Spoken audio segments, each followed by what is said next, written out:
Hoy desvelaremos 7 misterios ocultos en las páginas de tu Biblia, misterios que te dejarán sin aliento, secretos antiguos que han estado allí todo este tiempo, esperando ser descubiertos por ojos que desean ver. Prepárate. Misterio número 7. El enigma del Génesis 5. Cuando abrimos la Biblia y llegamos al capítulo 5 del Génesis, lo primero que encontramos es lo que parece una simple genealogía, una larga lista de nombres desde Adán hasta Noé.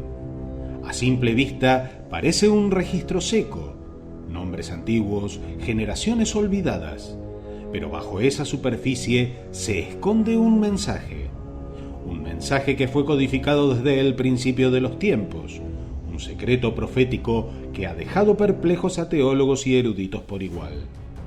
Cuando traducimos el significado hebreo de cada nombre de esa lista, aparece algo asombroso. El hombre será nombrado, mortal, lleno de pena, pero el Dios bendito descenderá, enseñando, y su muerte traerá desesperación y luego consuelo. ¿Lo entiendes? Desde el primer libro, desde los primeros capítulos, ya estaba escrito el plan de redención. Antes de Abraham, antes de Moisés, antes de Isaías, ya estaba ahí el eco de la cruz, el anuncio velado del Mesías. Es en esos nombres, Adán, Set, Enós y los demás patriarcas, donde Dios encontró un mensaje eterno. Dios no improvisa, Dios no olvida. Desde el inicio de la humanidad dejó planteado un mensaje, un código santo que solo los que escudriñan las Escrituras con hambre de verdad podrían descifrar. Jesús mismo dijo: porque si creyeses a Moisés, me creeríais a mí, porque de mí escribió él. Juan 5:46. ¿Y quién escribió el Génesis? Moisés. ¿Dónde estaba el mensaje? Allí, en los nombres. No es una teoría extraña, no es numerología, no es manipulación, es simplemente una traducción directa del hebreo, y ese mensaje ha estado ahí desde el principio. Un testimonio silencioso de que el plan de salvación no comenzó en el Calvario, sino en el Edén. Una prueba poderosa de que la cruz no fue una reacción, fue siempre un plan. ¿Estás listo para seguir? El siguiente misterio revelará otra verdad que desafía el tiempo y la ciencia. Misterio número 6. La creación de Dios. En el libro del Génesis, capítulo 2, leemos estas palabras. Entonces Jehová Dios formó al hombre del polvo de la tierra y sopló en su nariz aliento de vida. Muchos lo han leído y muchos lo han considerado una metáfora, una imagen poética, pero la ciencia moderna nos revela que no es solo simbólico, es literal. Los elementos químicos que componen al cuerpo humano, carbono, hidrógeno, oxígeno, nitrógeno, son exactamente los mismos elementos que se encuentran en el polvo de la tierra. Sí, tú y yo estamos hechos del mismo material del suelo, tal como la Biblia lo dijo, miles de años antes de que la ciencia pudiera confirmarlo.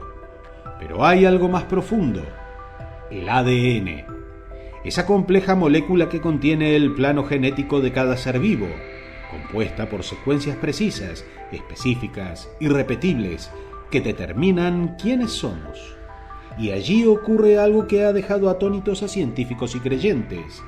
En el idioma hebreo, el lenguaje original de las Escrituras, cada letra tiene un valor numérico, y cuando las secuencias del ADN se traducen a ese sistema, aparece una palabra, el nombre de Dios.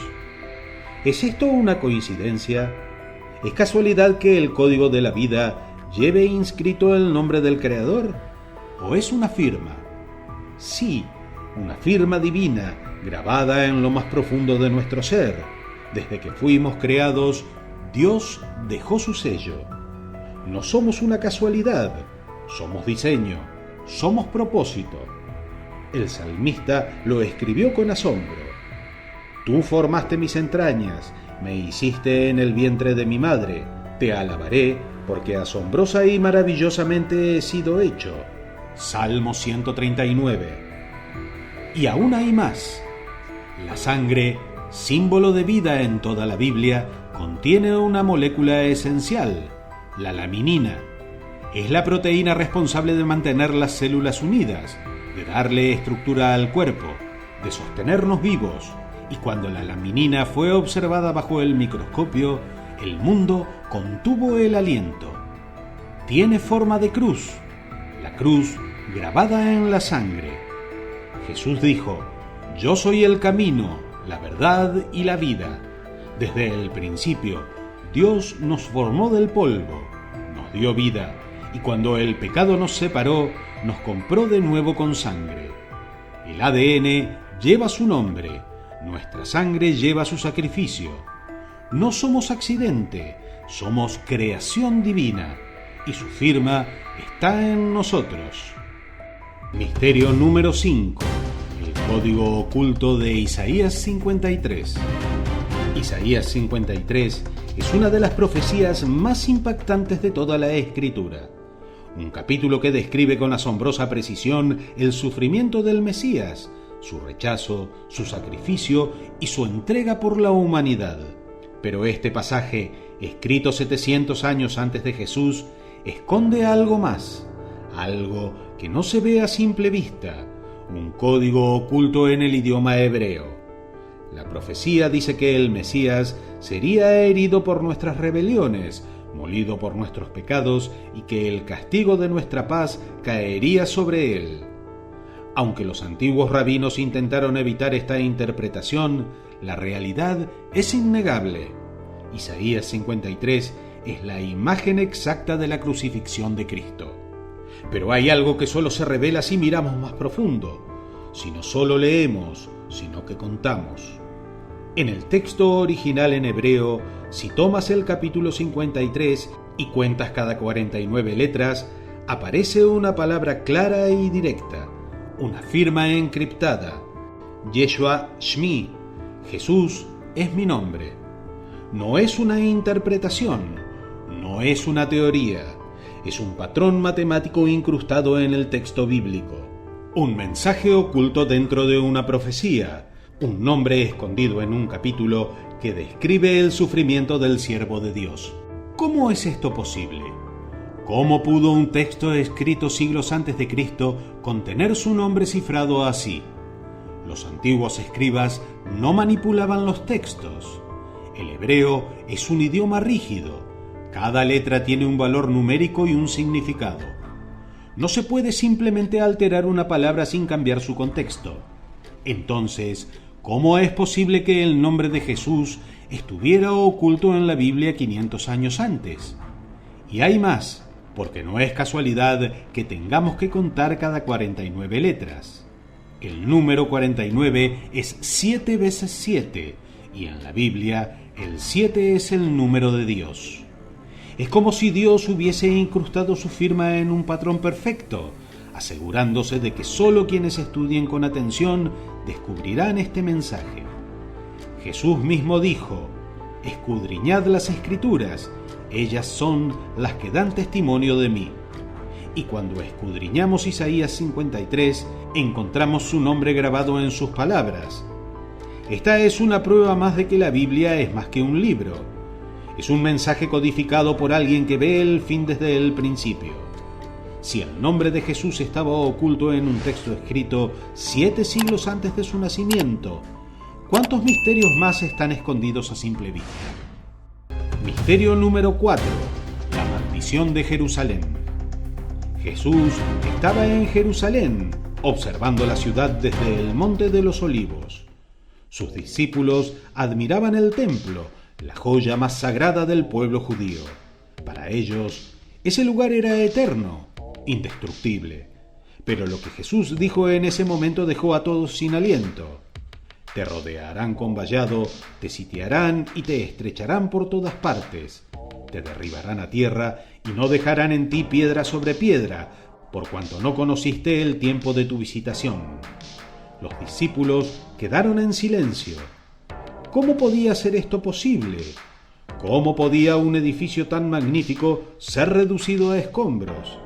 ¿Y cómo podía Jesús estar tan seguro de algo así? Lo que nadie imaginaba era que 40 años después, esta profecía se cumpliría de manera exacta, palabra por palabra.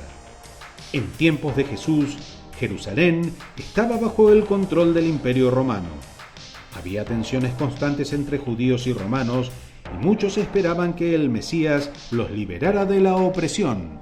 Sin embargo, en lugar de anunciar una revolución política, Jesús habló de un juicio venidero.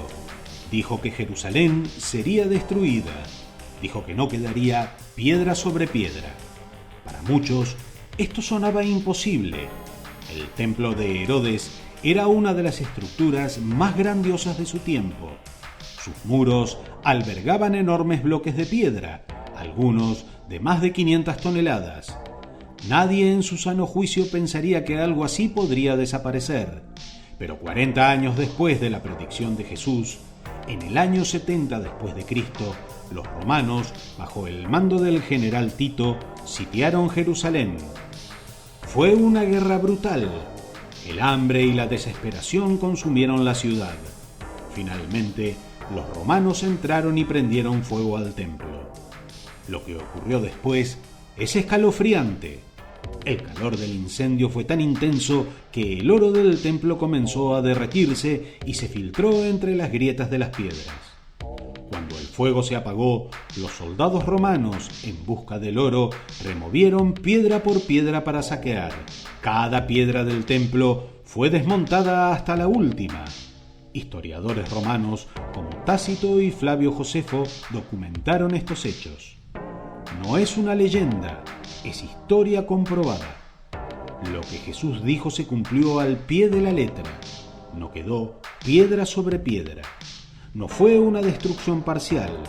Fue un cumplimiento exacto de una profecía que nadie podía haber previsto con tal precisión. Misterio número 3.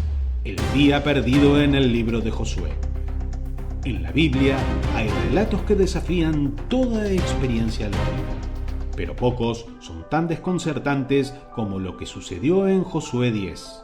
En medio de una sangrienta batalla, Josué clamó al Señor: Sol, detente en Gabaón, y tú, luna, en el valle de Ajalón. Y el sol se detuvo, y la luna se paró, hasta que la gente se hubo vengado de sus enemigos. Este paisaje describe un evento imposible según la ciencia moderna. El sol y la luna se detuvieron en el cielo. El tiempo mismo parecía detenerse, permitiendo que los israelitas terminaran su batalla. Para muchos, esto ha sido considerado solo un mito, una metáfora o un relato simbólico.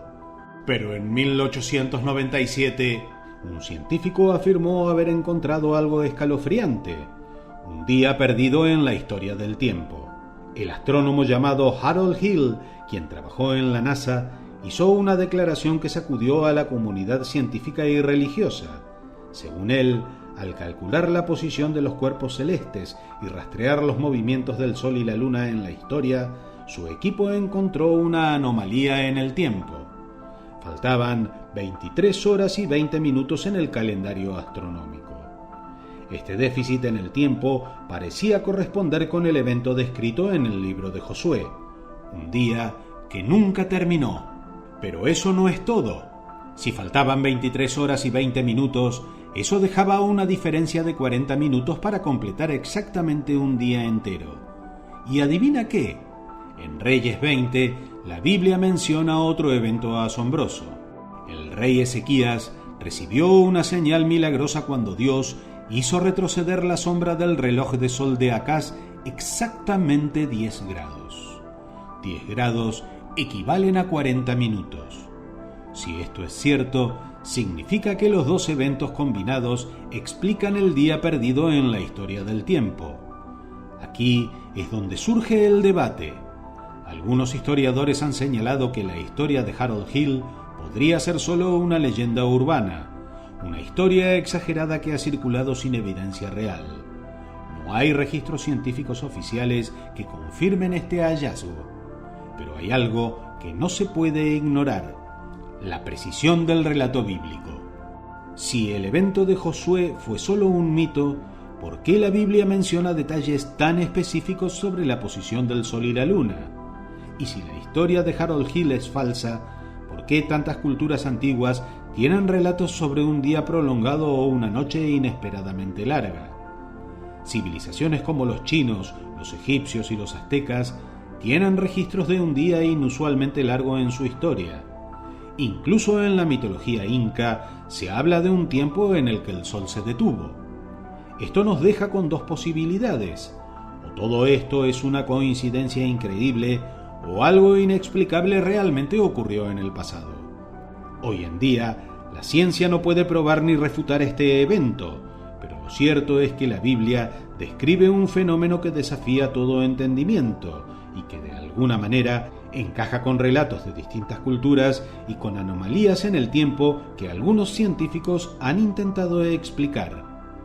Misterio número 2. La mentira del número 666. Durante siglos, el número 666 ha sido temido, evitado y señalado como una señal del mal.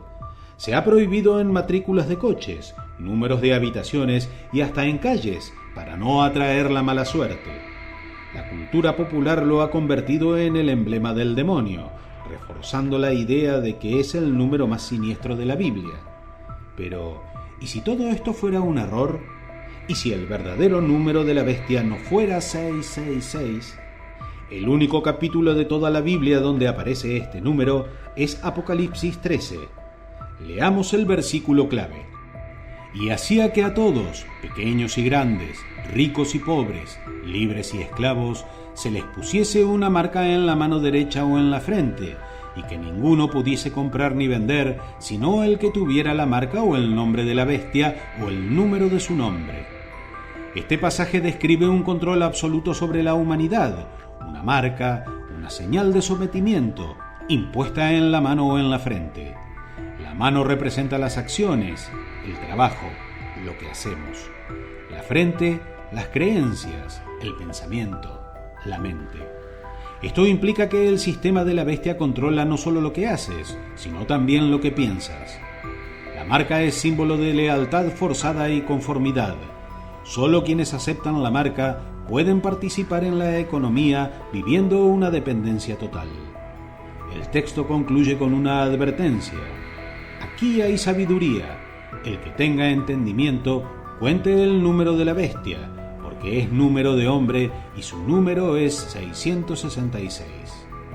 Pero ese número es falso. El verdadero número de la bestia no es 666. Y tenemos una prueba clara. En 1999, un hallazgo arqueológico sorprendió al mundo académico, el papiro 115. El manuscrito más antiguo del Apocalipsis no dice 666, dice 616. Este papiro, descubierto en Oxirrinco, Egipto, es el más antiguo con el texto del Apocalipsis, y en el número de la bestia es distinto al que siempre creímos. Este cambio pudo deberse a copistas en los primeros siglos, que al transcribir los textos modificaron el número. ¿Pero por qué? La explicación más aceptada señala a Nerón, el emperador romano que persiguió brutalmente a los cristianos en el siglo I. En la gematría hebrea, un sistema donde las letras tienen valores numéricos, el nombre Nerón César suma 666. Nerón es reconocido por sus crueles persecuciones. La más terrible ocurrió tras el gran incendio de Roma en el año 64 después de Cristo, que arrasó la ciudad, causando devastación y sufrimiento. Aunque no está claro cómo empezó el incendio, se rumorea que Nerón mismo ordenó el fuego para despejar terreno para sus palacios, desviando así la atención y sospechas hacia sí mismo. Pero esto necesitaba un chivo expiatorio: los cristianos, un grupo minoritario con prácticas que los romanos consideraban extrañas. El historiador romano Tácito narra cómo Nerón culpó a los cristianos, sometiéndolos a torturas y ejecuciones horribles. Algunos fueron devorados por perros, otros crucificados, y algunos quemados vivos para iluminar sus jardines.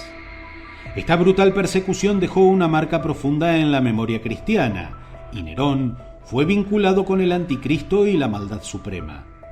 Por eso, es muy posible que un copista cambiara el 616 por el 666 para asociar a Nerón con la bestia. ¿Cómo no se corrigió este error? En los manuscritos antiguos, algunos escribían 666 y otros 616, según sus intenciones. En la Biblia, el 6 simboliza al hombre, con sus limitaciones. Dios creó al hombre en el sexto día. 6 es imperfección, mientras que el 7 representa la perfección divina. Así, 666 es la intensificación del dominio humano sin Dios, un sistema basado en la autosuficiencia y el poder terrenal. Con el tiempo, el 666 se impuso, especialmente después de que Irineo de Lyon, padre de la Iglesia en el siglo II, defendiera esta cifra, basándose en manuscritos tardíos, no en los más antiguos. Así quedó fijado este error, creando una creencia falsa que perdura hasta hoy. Veamos el último misterio. Misterio número 1. El reloj profético de Daniel. El profeta Daniel, cautivo en Babilonia, recibió una revelación escalofriante. El Señor le mostró un calendario divino que señalaba con precisión los eventos más trascendentes de la historia humana. El futuro estaba revelado ante sus ojos. El ángel Gabriel le dijo: 70 semanas están determinadas sobre tu pueblo y sobre tu santa ciudad, para acabar con la prevaricación, poner fin al pecado, traer justicia y sellar la visión y la profecía y ungir al santo de los santos. Este pasaje habla de 70 semanas que traerían redención y juicio, pero no son semanas comunes. En la Biblia, un día profético equivale a un año, y esas 70 semanas equivalen a 490 años. Dentro de ese tiempo, Dios reveló a Daniel algo aún más específico. Sepas pues y entiendas que desde la salida de la orden para restaurar y edificar a Jerusalén hasta el Mesías príncipe habrá 7 semanas y 62 semanas. La profecía comenzó en un momento histórico.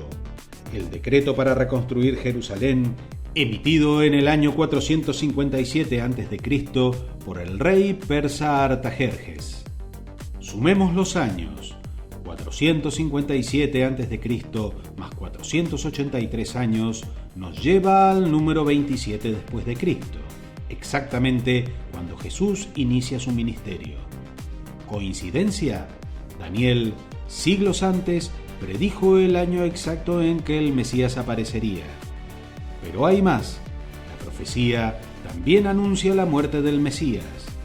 Y después de las 62 semanas se quitará la vida al Mesías, mas no por sí. Y su última semana profética son 7 años. La mitad es 3 años y medio. Jesús comenzó su ministerio en el año 27 después de Cristo, y 3 años y medio después, en el año 31 después de Cristo, fue crucificado, tal como Daniel había escrito. Sin embargo, la profecía no termina ahí. Queda una última semana profética que aún no se ha cumplido. Por otra semana más confirmará el pacto con muchos. A la mitad de la semana hará cesar el sacrificio y la ofrenda. Tras la crucifixión, el reloj profético parece haberse detenido. ¿Acaso esta última semana se cumplió con la muerte de Jesús o aún está por venir?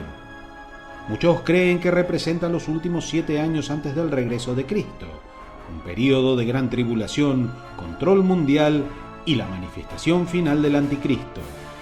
Si el reloj de Dios sigue avanzando, esta última parte está más cerca de lo que imaginas. Si la primera parte fue tan precisa, ¿por qué ignorar la conclusión? Cuando veáis todas estas cosas, conoced que está cerca, a las puertas. Debemos estar preparados porque el Señor nos ha dado entendimiento. El libro del Apocalipsis, el último de toda la Biblia, es clave para comprender estos tiempos. Los misterios del cielo no son cuentos, son llamados a despertar el alma. Si esto tocó tu espíritu, Suscríbete y comparte la revelación y cuéntame qué te sorprendió o con qué verdad te quedas. Nos vemos en el próximo Enigma de Misterios Sagrados, donde lo eterno se revela.